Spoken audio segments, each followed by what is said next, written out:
बाबा साहब ने संविधान में ST SC OBC माइनॉरिटी को अलग अलग जो है संविधान में ST को 7.5% और OBC को जो है 27% और SC को 15%, इस प्रकार से जो है आरक्षण संविधान में प्रदत्त है।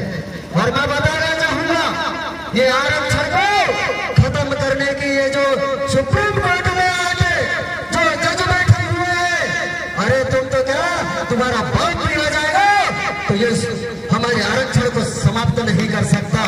आरक्षण हमारे राजा महाराजाओं के बदौलत मिला है। इस धरती के अंदर में हमारे राजा महाराजाओं ने खून का लहू बहा है, उनका कतरा बहा है। हमारे राजा महाराजा ब्रिटिश शासनकाल के समय में अंग्रेजों से हाथ भगा दिया गया। उन राजाओं महाराजाओं की वजह से ये संविधान में हमारे आरक्षण प्रदत्त है। साथ में हमारे OBC भाइयों को मैं कहना चाहता हूँ, चाहे वो हमारे परिवार समुदाय के हो, चाहे तेली हो, मराठ हो, चाहे चक्रवर्ती हो, अरे भैया जिस दिन ST और SC OBC हो जाएंगे ना, अच्छे के यहाँ से भारत छोड़ के भागना पड़ेगा। वो हमारे संविधान में प्रदत्त है।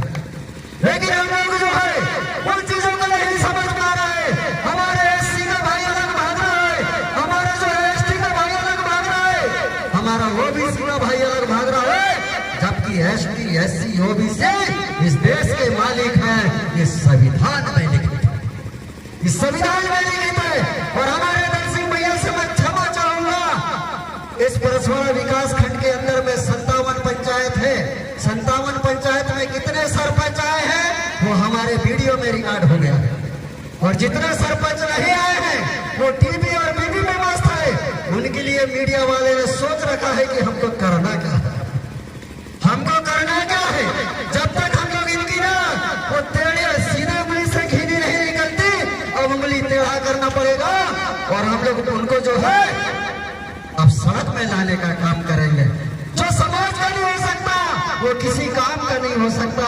तो ऐसे जो हमारे प्रतिनिधि हैं, चाहे वो सरपंच हो चाहे कोई भी हो, अगर वो ST SC आरक्षण को बचाने में उनका सराहनीय योगदान नहीं है तो हम इस मंच के माध्यम से उनकी निंदा करते हैं। इन्हीं शब्दों के साथ जय सेवा, जय बड़ादेव, जय बाबा साहब, जय भीम, जय सभी।